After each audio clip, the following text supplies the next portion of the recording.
Hello friends, स्वागत है आप लोग का। तो दोस्तों, मैंने वीडियो रिकॉर्ड तो किया था अभी, बट पता नहीं क्यों सेव नहीं हो पाया, कुछ प्रॉब्लम्स हो गई।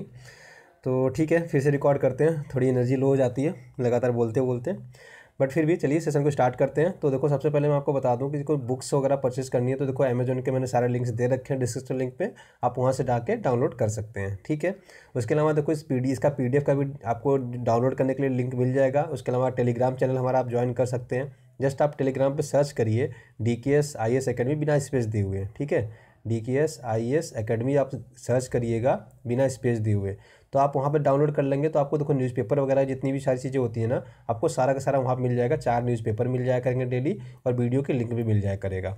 ठीक है, तो जिन्होंने टेलीग्राम चैनल ज्वाइन नहीं किया, प्लीज़ आप टेलीग्राम चैनल भी ज्वाइन कर लीजिएगा। और जिनको बुक्स वगैरह परचेस करनी होगी तो वहाँ पर डिस्क्रिप्शन लिंक में आपको डिटेल मिल जाएगी, तो आप यहाँ से बुक्स डायरेक्टली जाके लिंक पे लेटेस्ट एडिशन की परचेज कर सकते हैं। अब देखो, मैप हम कर रहे थे दोस्तों। मैप में भी देखो हमने वर्ल्ड के सारे मैप तो हमने कर लिया है। इंडिया के मैप में भी हमने स्टेट और उसकी कैपिटल देख लिया था। उसके बाद हम स्टेट के साथ साथ हमने जो पड़ोसी हमारे देश हैं, ठीक है, उसको भी हमने देख लिया था कि किन राज्यों से कौन सा देश लगता है, वो भी देख लिया था। आज हम लास्ट टाइम देखेंगे कि हमारे राज्यों के कौन से पड़ोसी राज्य हैं, वो देखेंगे। उसके बाद हम देखो नदियों के बारे में देखें। देखो नदियाँ तो वैसे हम पढ़ रहे हैं, बट नदियों के बारे में हम एक बार डिटेल में सारा देखेंगे। उसके अलावा अगर बात करें तो देखो हम अपने खनिज के बारे में देखेंगे कि कौन सी खनिज, कोयला कहाँ पाया जाता है, अभ्रक कहाँ पाया जाता है देश में। ये एटलीस्ट आपको ये पता होना चाहिए। कैसी वर्षाएँ, मतलब वर्षा ऋतु कैसी होती है, कहाँ पे क्या उगाने लायक होता है, ये सारी चीज़ें हम एक एक करके देखेंगे, किस मौसम में क्या चीज़ें उगती हैं। उसके अलावा अगर बात करें तो कौन सी मिट्टी है, कैसी कौन सी, कहाँ पे रेगुर मिट्टी है, कहाँ पे लाल मिट्टी है, कहाँ पे काली मिट्टी है, इसको भी अब इसको भी हम डिटेल में पढ़ेंगे। ठीक है, तो चलिए आगे बढ़ते हैं। तो सेशन स्टार्ट करते हैं नॉर्थ ईस्ट से। सबसे पहले सिक्किम की बात करें तो सिक्किम देखो एक ही राज्य से लगा हुआ है, आपका वेस्ट बंगाल से। आगे बात करते हैं अरुणाचल प्रदेश की, तो अरुणाचल प्रदेश की सीमा आपका असम और नागालैंड से लगती है। आगे बढ़ते हैं तो नागालैंड देखते हैं। तो नागालैंड की सीमा आप देखोगे तो इधर अरुणाचल प्रदेश से और इधर आसाम से लगती है, और इधर मणिपुर से लगती है। उसके अलावा देखो मणिपुर को हम देखेंगे तो मणिपुर की सीमा नागालैंड से लगती है, आसाम से लगती है, और आपका मिजोरम से लगती है। अगर हम मिजोरम को देखेंगे तो मिजोरम की सीमा आपका मणिपुर से लगती है, आसाम से लगती है, और त्रिपुरा से लगती है। अगर हम त्रिपुरा को देखें तो त्रिपुरा के बॉर्डर आपका मिजोरम से लगता है और आपका आसाम से लगता है। उसके बाद मेघालय को देखोगे आप तो मेघालय की सीमा आपका आसाम से लगती है। और आसाम को देखोगे तो नॉर्थ ईस्ट के 7 सिस्टर्स को बोलते हैं हम ना, इसमें 6 राज्यों से लगती है, 6 राज्य से लगती है। मेघालय, त्रिपुरा, मिजोरम, मणिपुर, नागालैंड और अरुणाचल प्रदेश सबसे लगता है सीमा। उसके अलावा वेस्ट बंगाल से भी लगती है। वेस्ट बंगाल भी हम यहीं पे देख लेते हैं। अगर वेस्ट बंगाल की बात करें तो देखो वेस्ट बंगाल की सीमा आसाम से भी लगता है, सिक्किम से लगता है, बिहार से लगता है, आपका यहाँ पे झारखंड से लगता है, और आपके उड़ीसा से लगता है यहाँ पे। ठीक है, अब नॉर्थ की बात करते हैं। तो जम्मू कश्मीर की बात करोगे तो यहाँ पे देखो आपका पंजाब से लगता है और हिमाचल से लगता है। पंजाब की सीमा देखोगे तो पंजाब की सीमा राजस्थान से लगती है, हरियाणा से लगती है, हिमाचल प्रदेश से और जम्मू कश्मीर से लगती है। उसके अलावा बात करते हैं आप हिमाचल प्रदेश की, तो हिमाचल प्रदेश की सीमा जम्मू कश्मीर से लगती है, पंजाब, हरियाणा, यूपी, उत्तराखंड से लगती है। उत्तराखंड की बात करें तो देखो इसका हिमाचल और आपका यूपी से इसका बॉर्डर लगता है, तो ये चीज़ याद रखिएगा। उसके अलावा हरियाणा की बात करें तो हरियाणा देखो पंजाब से लगता है सीमा, हिमाचल से लगता है, दिल्ली से लगता है, यूपी से लगता है, और आपका राजस्थान से सीमा लगती है इसकी। और दिल्ली की बात करें तो हरियाणा और दिल्ली से लगता है बॉर्डर। ठीक है, अब देखो सेंटर में सारी देख लेते हैं। तो राजस्थान की बात करें तो राजस्थान की सीमा देखो इधर से आप पंजाब से लगती है, हरियाणा से लगती है, उसके साथ मध्य प्रदेश से लगता है और गुजरात से लगता है। गुजरात की अगर हम बात करें, गुजरात की सीमा राजस्थान से लगती है, इधर मध्य प्रदेश से लगता है, इधर आपका इधर मुंबई से लगता है, महाराष्ट्र से लगता है, सॉरी महाराष्ट्र से लगता है। ठीक है, उसके अलावा मध्य प्रदेश की बात करें तो मध्य प्रदेश की सीमा देखो राजस्थान से भी लगती है, गुजरात से लगती है, महाराष्ट्र से लगती है, छत्तीसगढ़ से लगती है, यूपी से लगती है।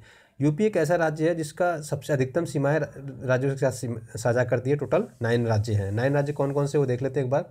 बिहार, उत्तराखंड जिसको यूके बोलते हैं, हिमाचल प्रदेश, हरियाणा, दिल्ली, राजस्थान, मध्य प्रदेश, छत्तीसगढ़ और आपका झारखंड। 8+1 होता है, एक यूटी दिल्ली आ जाती है। उसके अलावा 8 राज्यों से इसी सीमाएँ लगती हैं। छत्तीसगढ़ की अगर बात करें तो छत्तीसगढ़ देखोगे तो आप मध्य प्रदेश, महाराष्ट्र, तेलंगाना, उसके बाद आंध्र प्रदेश से भी बॉर्डर शेयर करता है, उड़ीसा से बॉर्डर शेयर करता है, झारखंड से भी बॉर्डर शेयर करता है, और आप यूपी से बॉर्डर शेयर करता है। अब झारखंड की बात करें अगर तो झारखंड देखो तो बिहार से भी बॉर्डर शेयर करता है, वेस्ट बंगाल से, उड़ीसा से और छत्तीसगढ़ से। देखो थोड़ा टाइम लगेगा, रीज़न ये है कि मैं आज लास्ट टाइम एक रिवीजन कर रहा हूँ, तो इसलिए हम एक एक राज्य सारा देखेंगे। बिहार को तो मैंने देख लिया, बिहार उत्तर प्रदेश से लगता है, झारखंड से लगता है और वेस्ट बंगाल से लगता है। वेस्ट बंगाल हमने देख लिया था। अब उड़ीसा की बात करते हैं। उड़ीसा देखोगे तो वेस्ट बंगाल से लगता है, झारखंड से लगता है, छत्तीसगढ़ से लगता है, उसके अलावा नीचे देखोगे तो आंध्र प्रदेश से लगता है। ठीक है, महाराष्ट्र भी हम ये भी देख लेते हैं। महाराष्ट्र को देखोगे तो आप इधर गुजरात से लगता है, मध्य प्रदेश, छत्तीसगढ़, तेलंगाना, कर्नाटक और यहाँ पे आपको गोवा छोटा सा बॉर्डर लगता है। हम आगे वाली स्लाइड में इसके देखते हैं। यहाँ पे देखो गोवा से भी इसका बॉर्डर लगता है। गोवा 2 राज्यों से लगता है, कर्नाटक और आपका महाराष्ट्र से। कर्नाटक की बात करें तो आंध्र प्रदेश, तेलंगाना, महाराष्ट्र और आपका गोवा और इधर केरला और तमिलनाडु। ठीक है, उसके अलावा बात करते हैं आंध्र प्रदेश की। तो आंध्र प्रदेश की सीमा देखोगे तो आप कर्नाटक से लगती है, तमिलनाडु से लगती है, तेलंगाना से लगती है, उड़ीसा से लगती है और आपका छत्तीसगढ़ से लगता है। तेलंगाना की बात करते हैं तो तेलंगाना देखोगे तो आपको कर्नाटक से बॉर्डर लगता है, आंध्र प्रदेश से लगता है, उसके अलावा छत्तीसगढ़ से लगता है और आपका महाराष्ट्र से लगता है। एक जो मैं आपको प्लस पॉइंट यहाँ पे बताने वाला हूँ, जो लोग इंग्लिश का मैप यूज़ करते होंगे, ठीक है, जो लोग दीवार में आपके घर में चिपका रखे होंगे या फोल्डिंग मैप जो आप लोग यूज़ करते हैं, प्लास्टिक मैप जिसको बोलते हैं, वो सारे देखोगे तो इंग्लिश वाले में सब में ये गलत दे रखा है। यहाँ पे मैंने सारे के सारे चेक किए हैं, मतलब इंग्लिश मीडियम के मैंने पेपर वाले भी देखे हैं, फोल्डिंग वाले भी देखे, हैंगिंग वाले भी देखे, सारा देखा, सब में मिस्टेक दे रखी है। उन्होंने क्या किया, तेलंगाना का बॉर्डर यहाँ तक दिखा दिया है। इसकी वजह से क्या होता है कि आंध्र प्रदेश की सीमा छत्तीसगढ़ से नहीं लगती है, बट एक्चुअली में क्या है कि आंध्र प्रदेश की सीमा छत्तीसगढ़ से लगती है और इन्होंने क्या किया, तेलंगाना का बॉर्डर उड़ीसा से लगा दिया, जबकि उड़ीसा से बॉर्डर तेलंगाना का नहीं लगता है।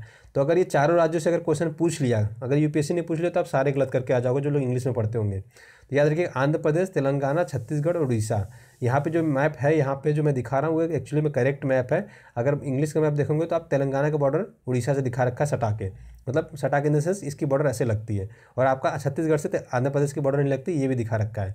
मतलब ये कि जब ये दोनों एक साथ हो जाएंगे तो बीच में गैप हो जाएगा, तो ये बॉर्डर तो लगेगी नहीं आंध्र प्रदेश की इससे।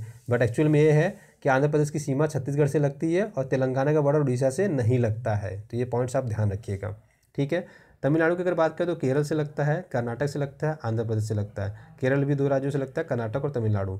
लक्षद्वीप यहाँ पे है, जिसकी कावाराती कैपिटल है, और अंडमान निकोबार जिसकी कैपिटल आपका पोर्ट ब्लेयर है। तो इतने पॉइंट्स आपको याद रखना है। 44th कॉन्स्टिट्यूशनल अमेंडमेंट मैंने बताया था कल दोस्तों आपको कि इसमें बहुत सारे टर्म्स ऐड किए गए, जैसे आंतरिक अशांति के नाम पे राष्ट्रीय आपात नहीं लग सकता, उसके लिए सैन्य विद्रोह होना चाहिए। तो मैंने सैन्य विद्रोह का मतलब भी कल आपको बताया था। आंतरिक अशांति का मतलब सिंपल सा है कि आप जगह जाके जंतर मंतर में प्रोटेस्ट कर रहे हैं तो उसकी बेसिस पे राष्ट्रीय आपात नहीं लगाया जा सकता। हाँ, अगर आप हथियार, चाकू, बंदूक ये सारी चीज़ें लेके अगर जाके जंतर मंतर पर धरना दे रहे हैं तो उस बेसिस पे राष्ट्रीय आपात घोषित किया जा सकता है। उसके अलावा इसमें जो अमेंडमेंट किया गया था 6 वर्ष से घटा के 5 वर्ष कर दिया गया था आपका लोकसभा और राज्य विधानसभाओं की अवधि को। ठीक है, तो मेजरली ये चेंजेस हुए थे, तो आप ये चीज़ याद रखिएगा। उसके बाद 52nd कॉन्स्टिट्यूशनल अमेंडमेंट की बात की जाती है, जो दल बदल विरोधी कानून के बारे में बात करता है। ठीक है, जिसमें 10वीं अनुसूची में जो 10वीं अनुसूची में है, तो अनुसूचियाँ क्या होती हैं आपको एटलीस्ट ये पता होना चाहिए। ठीक है, देखो ये 1985 में राजीव गांधी की सरकार में आया था। ठीक है, दल बदल विरोध कानून। ठीक है, तो देखो इसमें अनुसूचियाँ कौन कौन सी आपको ये पता होना चाहिए। देखो मैंने आपको कल भी बताया था कि शुरू में ये 8 अनुसूचियाँ थी, बाद में 9वीं अनुसूची आई, 10वीं अनुसूची आई, 11वीं अनुसूची आई, 12वीं अनुसूची आई। जिस ज़रूरत के हिसाब से चीज़ें अमेंड होती गई। पहली अनुसूची संघराज्य क्षेत्रों के बारे में था, दूसरा वेतन भत्तों के बारे में था कि राष्ट्रपति का वेतन क्या होगा, राज्यपाल, सारे मैंने यहाँ पे लिख रखे हैं, एक एक करके आप पढ़िएगा। तीसरी अनुसूची शपथ को लेके है। ठीक है, शपथ मतलब कैसे शपथ का प्रारूप होगा, राष्ट्रपति कैसे शपथ लेगा, आपका राज्यपाल कैसे शपथ लेगा, ठीक है, हाई कोर्ट के जज कैसे शपथ लेंगे, वो सारी चीज़ें प्रावधान शपथ के बारे में यहाँ पे दिया हुआ है। ठीक है, शपथ मतलब ओथ जिसको बोलते हैं। चौथी अनुसूची की बात करें, राज्यसभा में सीटों को लेकर बातें कही गई हैं, ये चीज़ याद रखिएगा। 5वीं अनुसूची अनुसूचित क्षेत्र, अनुसूचित जनजातियों के बारे में कही गई है। 6ठी अनुसूची असम, मेघालय, त्रिपुरा और मिजोरम। ये आपको याद रखना है कि 6ठी अनुसूची में किन किन राज्यों के बारे में दिया गया, क्योंकि यूपीएससी में डायरेक्टली ऐसे क्वेश्चन पूछ लिए जाते हैं। तो याद रखिएगा असम, मेघालय, त्रिपुरा, मिजोरम, और ये सारे आप याद रखिएगा, असम, मेघालय, त्रिपुरा, मिजोरम। जनजातीय क्षेत्रों के बारे में इसमें प्रावधान किया गया है, आप ये चीज़ याद रखिएगा। 7वीं अनुसूची, ठीक है, मैंने बताया था संघ सूची, राज्य सूची और समवर्ती सूची बताया था। समवर्ती सूची में राज्य और केंद्र दोनों को कानून बनाने का अधिकार होता है। राज्य सूची में बस राज्य को अधिकार होता है, संघ सूची में केंद्र सरकार को बस उसका अधिकार होता है। 8वीं अनुसूची भाषा के बारे में दी गई है। शुरू में 14 भाषाएं थी, बाद में टोटल अभी तक कितनी हो गई हैं, 22 भाषाएं हो गई हैं।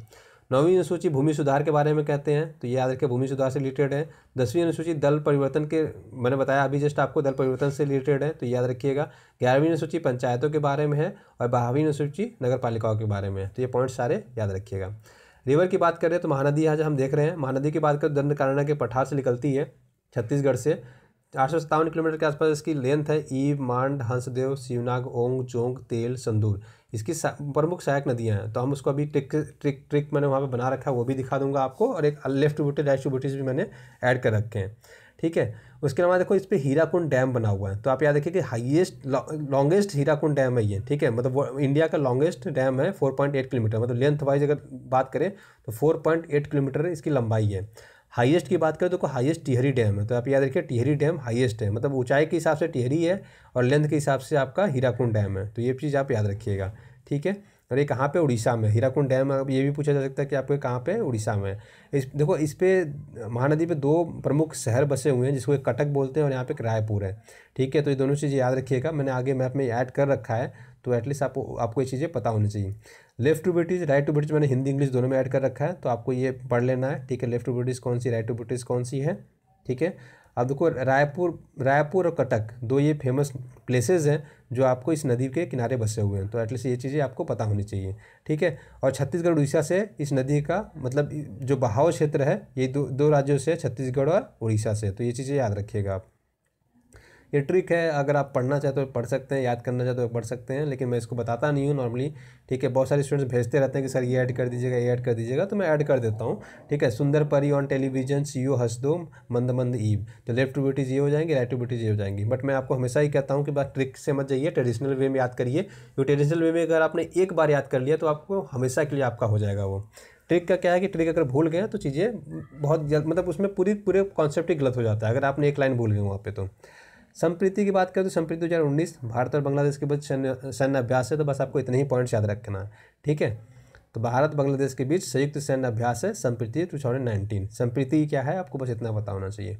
उसके अलावा देखो बात करते हैं वेस्ट नील वायरस के बारे में। तो वेस्ट नील वायरस क्या है, तो देखो ये मच्छरों के काटने से फैलता है। तो देखो मच्छर अगर ये जानवरों को काटे तब भी हो जाता है, डॉग्स को काटे तब भी हो जाता है, गाय को काटे तब भी हो जाता है, बफेलो को काटे तब भी हो जाता है। मतलब जानवरों में हो जाता है ये, मनुष्यों में, बच्चों को, आदमियों को, किसी भी काटेगा तो उसको भी ये वायरस होने का, वेस्ट नील वायरस होने का खतरा होता है।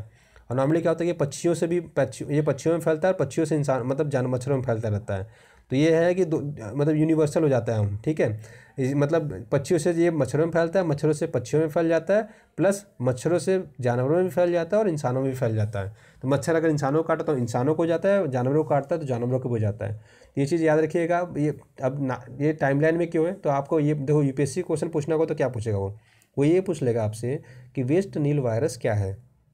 ठीक है, अब ये आप वेस्ट नील वायरस अगर आप पूछ लिया, अब इसमें कह देगा कि यह एक मच्छर जनित बीमारी है। ठीक है, या फिर ये कह सकता है कि एक जूठे फल खाने से हो जाता है। ऐसे ऐसे क्वेश्चन यूपीएससी बना के पूछ लेता है स्टेटमेंट। तो आपको एटलीस्ट ये पता होना चाहिए कि वेस्ट नील वायरस क्या है, तो मच्छर जनित बीमारी है। आपको ये चीज़ पता होना चाहिए कहाँ पर ये हुआ है, तो केरल के मालापुरम में। तो केरल में एक 7 वर्ष के बच्चों को ये बीमारी से पीड़ित पाया गया। तो इसलिए आपको एग्जाम पॉइंट ऑफ व्यू से थोड़ा सा इंपॉर्टेंट हो जाता है, आपको ये पता भी रहना चाहिए। उसके अलावा देखो नीति आयोग की पहली भारतीय ऊर्जा प्रारूप फोरम की कार्यशाला आयोजित की गई। तो देखो किन किन ने मिलकर आयोजित किया आपको ये पता होना चाहिए। नीति आयोग और संयुक्त राष्ट्र अंतर्राष्ट्रीय विकास एजेंसी, इन दोनों ने मिलकर इसका आयोजन किया है। ठीक है, भारत ऊर्जा प्रारूप फोरम का पहला कार्यशाला आयोजित किया गया। अब ये क्यों किया गया, इसका रीजन हम बात करते हैं। देखो आने वाले समय में, देखो आज के टाइम में हम सस्टेनेबल डेवलपमेंट की बात करते हैं, सस्टेनेबल ऊर्जा की बात करते हैं। आज के टाइम में हम इलेक्ट्रिक एनर्जी की बात करते हैं, क्योंकि देखो आज हमारा अभी से एम क्या हो गया कि हम ऐसे एनर्जी की ओर बढ़े जो कि एक तो सस्टेनेबल हो, प्लस एक तो पर्यावरण के सहयोगी हो। पर्यावरण सहयोगी इन द सेंस, देखो हम कोयले से शिफ्ट होकर धीरे धीरे इलेक्ट्रिक एनर्जी पे जा रहे हैं। ठीक है, और सोलर ऊर्जा की बात करें, सोलर ऊर्जा की, हाँ देखो आईएसए की बात करें, इंटरनेशनल सोलर अलायंस की बात करें, तो उसका हेडक्वार्टर कहाँ पे है ये आपसे पूछा जा सकता है। गुरुग्राम, जिसको गुड़गांव बोलते थे उसका आप नाम गुरुग्राम हो गया है। तो उसका हेडक्वार्टर भी कहाँ पे, इंडिया में ही है, इंटरनेशनल सोलर अलायंस का। ठीक है, तो भारत उसमें से एक बहुत ही प्रमुख देश है जो इंटरनेशनल सोलर अलायंस को क्या कर रहा है, प्रमोट कर रहा है। तो ये सारी चीज़ें हैं, तो इसको इन सारी चीज़ों को ध्यान में रख के इसका आयोजन किया गया है। और इसका उद्घाटन दोस्तों नीति आयोग के उपाध्यक्ष डॉक्टर राजीव कुमार ने किया था। तो ये भी बहुत बार एग्जाम पूछ लिया जाता है, नीति आयोग के उपाध्यक्ष कौन है। ठीक है, तो ये चीज़ याद रखिएगा। आमचंग वन्यजीव अभ्यारण्य चर्चा में रहा हाथियों की मौत की वजह से। रीजन क्या था कि देखो सेना ने बचने के लिए हाथियों से, कि मतलब जो जिस एरिया में सेना रहती है उस एरिया में हाथी वगैरह ना आए, तो उन्होंने क्या ज़मीन में कीले वगैरह बहुत ही मजबूत कीले ठोक दी। अब उससे क्या होता था, जानवर अगर उस एरिया में आते थे तो उनके पैरों में धंस जाता था, जिससे कि क्या होता था कि हमेशा ब्लड क्लॉट मतलब ब्लड निकलता रहता था उनके, मतलब एक बार घाव हो गया, अगर हाथी को चलना है तो जाहिर सी बात है कि ब्लड हमेशा निकलता रहेगा। तो उनको एक बीमारी हो गई जिसको हम बोलते हैं स्पेक्टिसीमिया, सेप्टिसीमिया। तो सेप्टिसीमिया में क्या होता है कि जो आपका रक्त जो होता है ना संक्रमित हो जाता है। संक्रमित होने की वजह से तो हमेशा अगर ब्लड निकल रहा है तो धीरे धीरे वहाँ पे घाव होते रहते हैं, पैर सड़ने लगते हैं और हाथियों की मृत्यु होने लगी। तो इस वजह से बहुत ये टाइमलाइन में रहा अमचंग वन्यजीव अभ्यारण्य। तो आप याद रखिएगा अमचंग क्या है, तो एक वन्यजीव अभ्यारण्य है, कहाँ पे है, असम में है। ठीक है, तो ये चीज़ सबसे पहले तो आपको असम में है, ये चीज़ पता होना चाहिए। यूपीएससी डायरेक्टली आपसे पूछ लेगा आमचंग वन्यजीव अभ्यारण्य किस कारण से चर्चा में रहा, या तो ये पूछ लेगा हाथियों की मौत की वजह से, या तो ये पूछ लेगा कहाँ पे है। बस आपको एक काम का इतना ही है। तो देखो असम सरकार ने इसको 2004 में वन्यजीव अभ्यारण्य घोषित किया था। तो इतने पॉइंट्स आप याद रखिएगा। अब बात करते हैं देखो वैश्विक ट्रेडमार्क प्रणाली की। तो आपको बहुत कुछ नहीं याद रखना है। अभी हमारे मंत्रिमंडल ने नीस, वियना और लोकार्नो के समझौतों को जोड़ने का प्रस्ताव को मंजूरी दे दी। तो आपको बस इतना पता होना चाहिए कि नीस समझौता क्या है, वियना समझौता क्या है, लोकार्नो एग्रीमेंट क्या है, लोकार्नो समझौता क्या है। तो देखो यूपीएससी क्या क्या पूछेगा मैं आपको बता दे रहा हूँ। आपको ये डिटेल में नहीं पूछेगा कि आपका नीस समझौता किस ट्रेडमार्क से रिलेटेड है, वस्तु और सेवाओं से रिलेटेड है, ये परिचयात्मक तत्वों से रिलेटेड है, औद्योगिक ये बौद्धिक संपदा से रिलेटेड है, लोकार्नो समझौता, ऐसे नहीं पूछता यूपीएससी क्वेश्चन, मतलब बहुत ज़्यादा डीप में हो जाएगा ये। तो वो लोग क्या पूछते हैं, नॉर्मली ऐसे पूछ लिया जाता है कि लोकार्नो क्या है, एक मतलब एक तरह से कह लेंगे ट्रेडमार्क से रिलेटेड है, एक तरह से पर्यावरण से रिलेटेड है, क्लाइमेट चेंज से रिलेटेड है। तो ये पूछ लेते हैं कि लोकार्नो का एग्रीमेंट किससे रिलेटेड है, तो पर्यावरण से रिलेटेड है, स्वास्थ्य से रिलेटेड है, ट्रेडमार्क से रिलेटेड है। तो ऐसे क्वेश्चन यूपीएससी पूछता है। तो आपको याद रखना लोकार्नो ट्रेडमार्क से रिलेटेड है, वियना समझौता ट्रेडमार्क से रिलेटेड है, और आपका नीस समझौता वैश्विक ट्रेडमार्क से रिलेटेड है। ठीक है, ट्रेडमार्क आपको नॉर्मली पता होगा कि एक तरह से किसी की संपदा, किसी की बौद्धिक संपदा की बातें की जाती हैं, कि आपका कॉपीराइट जिसको हम बोलते हैं आज के टाइम पे, वही होता है आपका एक्चुअल में ट्रेडमार्क। ठीक है, कि ये आपकी संपत्ति, आपके द्वारा इसको अर्जित किया गया है, आपके द्वारा इसको बनाया गया है। पिंक टैक्स की बात करें तो आपको थोड़ा जान के आश्चर्य होगा कि पिंक टैक्स क्या होता है। पिंक टैक्स एक्चुअली दोस्तों ये महिलाओं पर लगाई जाती है, इनविजिबल होता है, मतलब दिखता तो नहीं है इस टैक्स को, ये टैक्स हमें दिखता नहीं है, लेकिन इनडायरेक्टली सारे महिलाओं पे लगता है ये। सपोज करो आप कॉम्ब खरीद रहे हो, ठीक है, अगर आप कंघी जिसको हम बोलते हैं, अगर मेल की कंघी खरीदोगे तो सपोज करो 10 रुपये की है, तो अगर फीमेल की कंघी खरीदोगे, मतलब दोनों अलग अलग आते होंगे शायद, मुझे लगता है ऐसा, अगर फीमेल की कंघी खरीदोगे तो वो 15 रुपये का आपको मिलेगा। ठीक है, ऐसा है, एक्चुअल में ऐसा है। तो वो होता क्या है कि महिलाओं के ऊपर एक्स्ट्रा टैक्स लगाया जाता है। कॉस्मेटिक रेजर की बात की जाती है, जैसे डिस्पोजेबल रेजर आते हैं, इसमें एग्जांपल दिया गया है देखो। ठीक है, तो अगर मेल का रेजर, आप डिस्पोजेबल जो मेल रेजर आते हैं, अगर उसको खरीदोगे आप तो 20 रुपये का मिलता है। सेम रेजर सेम कंपनी का फीमेल का अगर रेजर खरीदोगे आप तो वो आता है 55 रुपये का। तो वो रीजन ये कहा जाता है कि देखो फीमेल के ऊपर इंडिविजुअल टैक्स लगाया जाता है जो हमें दिखता नहीं है। इवन एग्जाम्पल और दिया जाता है कि सैलून में जाइए आप, अगर मेल अगर अपने बाल कटा रहा है तो 50 रुपये सपोज उसको बाल कटाने के लगते हैं, तो फीमेल के वो 150 रुपये लगते हैं वहाँ पे। तो इनविजिबल टैक्स लगते हैं, ये हमें पता नहीं चलता एक्चुअल में। ठीक है, इवन महिलाओं के कपड़े खरीदिए तो महंगे होते हैं इन कंपेयर टू मेल, और उनके बेल्ट खरीदिए, लेडीज़ बेल्ट आते हैं जो, ठीक है, वो ज़्यादा महंगे होते हैं इन कंपेयर टू मेल के। तो बहुत सारे ऐसे कॉस्मेटिक के सामान आते हैं। इवन शूज़ की बात करें, शू की बात करें तो मेल के सस्ते, मेल के कंपेयर अगर same company same brand same model की बात करें तो फीमेल के ज़्यादा महंगे हो जाएंगे और मेल के सस्ते हो जाते हैं। तो ये जो पिंक टैक्स होता है महिलाओं पे टैक्स लगता है, जो इनविजिबल टैक्स होता है, बस इतना आपको याद रखना है। ठीक है, एग्जाम पॉइंट ऑफ व्यू से इतना इंपॉर्टेंट है। मर्सर की बात करते हैं तो मर्सर क्या है, तो मर्सर दोस्तों मानव संसाधन के बारे में परामर्श देने वाली दुनिया की सबसे बड़ी कंपनियों में से एक है। तो याद रखिएगा मर्सर क्या है, मानव संसाधन मतलब ह्यूमन रिसोर्सेज के बारे में परामर्श देने वाली दुनिया की सबसे बड़ी कंपनियों में से एक है। उसका मुख्यालय कहाँ है, न्यूयॉर्क सिटी, संयुक्त राज्य अमेरिका में है। ठीक है, तो उसने एक अपनी रिपोर्ट निकाली सिटी लिवेबिलिटी इंडेक्स 2019। इसमें इसने ये बताया कि कौन सा शहर जो शहर है रहने के लिए सबसे बढ़िया है। तो उसने ऑस्ट्रिया की राजधानी वियना को सबसे नंबर 1 पे रखा है, सेकंड नंबर पे स्विट्जरलैंड की ज्यूरिख को रखा है। और भारत की बात करें तो भारत के हैदराबाद और पुणे शहर को उन्होंने 143वां स्थान प्रदान किया है। तो भारत का हैदराबाद और पुणे 143वां स्थान प्रदान किया है। मतलब पुणे होने बहुत बार पढ़ा भी है कि पुणे रहने के लिए आज के टाइम पे सबसे बढ़िया शहरों में से एक है, जहाँ पे अभी पॉल्यूशन लेवल भी बहुत ही मतलब बहुत ही कम है, कम इन द सेंस बहुत ही बढ़िया है, मतलब एटमॉस्फेयर रहने लायक पुणे बहुत अच्छा है, कनेक्टिविटी भी ठीक है, सब कुछ ठीक ठाक है वहाँ पे। अब देखो कौन कौन से मानक लिए गए, शिक्षा कैसा है वहाँ पे, स्वास्थ्य कैसा है, पर्यावरण पारिस्थितिकी कैसी है, लोक सेवा, परिवहन, उपभोक्ताओं को सामान कितनी आसानी से मिल पा रहा है, आर्थिक वातावरण कैसा है, सामाजिक सांस्कृतिक वातावरण कैसा है, इन सारे मानकों को इसमें ध्यान में रख के ये इनके द्वारा जो इंडेक्स निकाला गया था ये निकाला गया था। तो किसने निकाला था, आपको ये यूपीएससी देखो पूछ सकता है, किसने निकाली थी इंडेक्स, सिटी लिवेबिलिटी इंडेक्स कौन निकालता है, मर्सर निकालता है। मर्सर क्या, आपको ये पता होना चाहिए, ठीक है। और भारत में जो भारत के शहर है वो कौन सा स्थान भारत के शहर को प्राप्त हुआ और पहला स्थान किस शहर को प्राप्त हुआ, इतनी चीज़ें आपको पता होनी चाहिए। वैश्विक पर्यावरण आउटलुक रिपोर्ट, तो बस आपको देखो इतना पता होना चाहिए कि GEO global environment outlook report कौन निकालता है, तो यूनेप निकालता है, यूनाइटेड नेशन इन्वायरमेंटल प्रोग्राम निकालता है ग्लोबल इन्वायरमेंटल आउटलुक रिपोर्ट, ठीक है। अब देखो इस रिपोर्ट में कहा गया कि देखो 1/4 जो मौतें होती है ना, जो मौतें होती है, बीमारियाँ, ये बीमारी के कारण होता है, वो क्या होता है, प्रदूषण और पर्यावरण की क्षति के कारण होता है। मतलब एक तरह मानव जनित प्रदूषण ही है जो कि बीमारियों मतलब मौत का कारण बनता है। अगर एग्जाम्पल के थ्रू समझाऊँ मैं, सपोज अगर 100 लोग हैं तो 100 लोगों में से दोस्तों 25 लोग की मृत्यु बस प्रदूषण की वजह से हो जाता है, पर्यावरण प्रदूषण की वजह से 25 लोग की मृत्यु हो जाती है। 75 लोग ऐसे होते हैं जो बीमार मतलब अलग तरीके के रीजन से मरते हैं, बट 25% एक तो बहुत ही बड़ी संख्या है वर्ल्ड में। मतलब एक तरह से इनको ग्लोबल निकालते हैं, ग्लोबल आउटलुक रिपोर्ट होता है, तो 25 लोग मतलब हर 100 में से 25 लोग ऐसे हैं जो कि पर्यावरण के प्रदूषण की वजह से उनकी मृत्यु हो रही है। तो ये बहुत ही एक भयावह स्थिति है। बट इतना डिटेल में यूपीएससी आपसे चीज़ें नहीं पूछेगा, बट आपको ये रिपोर्ट कौन निकालता है ये यूपीएससी डायरेक्टली पूछ सकता है आपसे, ठीक है। 14 मार्च को वर्ल्ड किडनी डे मनाया गया। देखो यूपीएससी में ऐसे क्वेश्चन तो अभी आते नहीं आईएएस के एग्जाम में, बट इनकी थीम आपको याद रखना जरूरी है, क्योंकि थीम आजकल इंपॉर्टेंट होता है। तो kidney health for everyone everywhere, आपको याद रखिएगा इसकी थीम थी, ठीक है। 13 मार्च को संयुक्त राष्ट्र सुरक्षा परिषद की मसूद अजहर को देखो हम लोग वैश्विक आतंकवादी घोषित करने की बातें कर रहे थे, जिसमें चीन ने फिर से रोड़ा अपना दिया। अब देखो अस्थायी सदस्य कौन है संयुक्त राष्ट्र सुरक्षा परिषद के, तो ब्रिटेन, अमेरिका, फ्रांस, रूस और चाइना है। 3 ने तो पहली समिति दे दी थी, रसिया ने भी मतलब उसमें अड़ंगा नहीं डाला, लेकिन चाइना ने अड़ंगा डाल दिया। आपको पता है चाइना पाकिस्तान से पड़ती है और पाकिस्तान जो है मसूद अजहर को शह देता है, तो इस वजह से चाइना ने कह दिया कि नहीं, ये एक आतंकवादी वैश्विक आतंकवादी नहीं है, ठीक है। अब संयुक्त राष्ट्र सुरक्षा परिषद की बात कर लें, देखो इसमें 5 परमानेंट मेंबर होते हैं और 10 अस्थायी मेंबर होते हैं जो हर 2 साल के लिए चुने जाते हैं और 2-2 साल पे ये बदलते रहते हैं। 5 परमानेंट मेंबर की बात करें तो अमेरिका, ब्रिटेन, फ्रांस, रसिया और चाइना है। अभी अस्थायी सदस्य हैं, अगर इसमें से किसी एक ने भी मना कर दिया तो वो बिल पारित नहीं होता है, ठीक है। तो ये पॉइंट्स याद रखिएगा, मैंने बहुत पहले इस पर बहुत बार आपको डिटेल में भी इसके बारे में बता रखा है। तो ये सारी चीज़ें थी जो हमने पढ़ ली।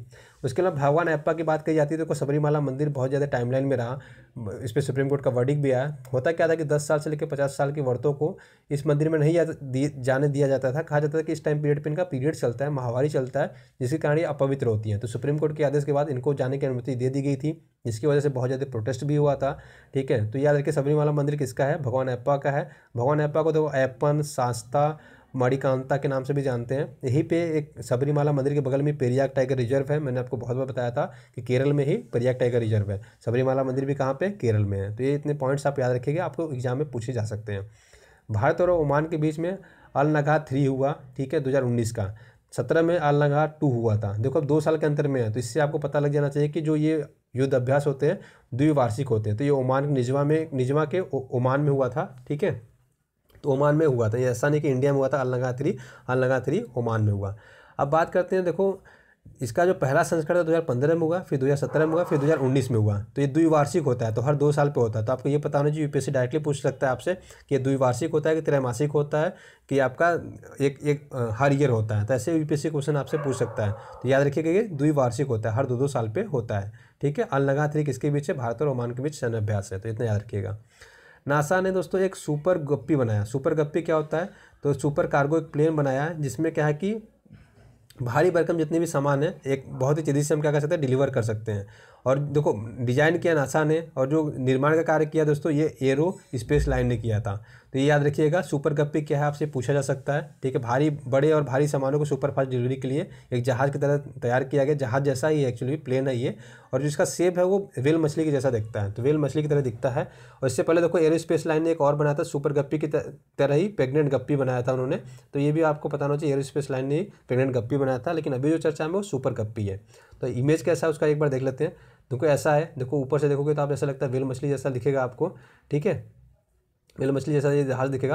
और देखो आगे से ही खुल जाता है, ये ढक्कन जैसा आप देख रहे हो पूरा, ये आगे से ऐसे खुल जाता है। इसमें सामान ओवरलोड करिए, ढक्कन बंद करिए इसका, और लेके उड़ जाइए। जहाँ पहुँचाना तुरंत पहुँचाइए, फिर आइए, फिर जाइए, फिर पहुँचाइए। तो तेज़ी से, बहुत तेज़ी से ये काम करता है। तो ये सामान ढोने के लिए एक्चुअली में बनाया गया है, ठीक है। तो इतना पॉइंट्स याद रखिएगा, ना से बनाया। कल मैंने आपसे क्वेश्चन पूछा था कि मूडीज़ ने जो अभी ग्लोबल मैक्रो आउटलुक रिपोर्ट निकाली, उसमें भारत की जो ग्रोथ रेट रहने वाली कितनी रहने वाली, तो 7.3 रहने वाली। मूडीज़ की बात करें तो देखो ये क्रेडिट रेटिंग एजेंसियाँ होती हैं। क्रेडिट रेटिंग एजेंसियाँ क्या करती हैं, जैसे किसी भी कंपनी के बारे में बताती हैं कैसा है, किसी देश के बारे में बताती हैं ये लोग कैसा है, कैसा ग्रोथ करने वाला है, या इन्वेस्टमेंट करना चाहिए कि नहीं करना चाहिए। जैसे रिलायंस की बात कर लेते हैं हम। अगर रिलायंस को क्रेडिट रेटिंग एजेंसी मूडीज़ ने कहा कि ये बहुत ही अच्छी कंपनी है, आगे आने वाले टाइम में बहुत ज़्यादा ग्रोथ करेगी, इसका रिकॉर्ड अच्छा रहा है, तो अब रिलायंस को सपोज करो लोन चाहिए, तो बैंक के पास जाएगा, बोलेगा भैया हमें लोन चाहिए 10 लाख रुपए का, 10 लाख करोड़ का लोन चाहिए, तो बोलेंगे भैया हम आपको नहीं देंगे। तो वो कहेगा देखो देखो मूडीज़ ने हमें एक सर्टिफिकेट दिया है कि आने वाले टाइम में ये कंपनियाँ बहुत अच्छा ग्रोथ करने वाली है, ये बहुत ही बढ़िया कंपनी है, इसका मैनेजमेंट बहुत तगड़ा है। तो बैंक को ये सर्टिफिकेट दिखा के भी बहुत लोग लोन लेते हैं।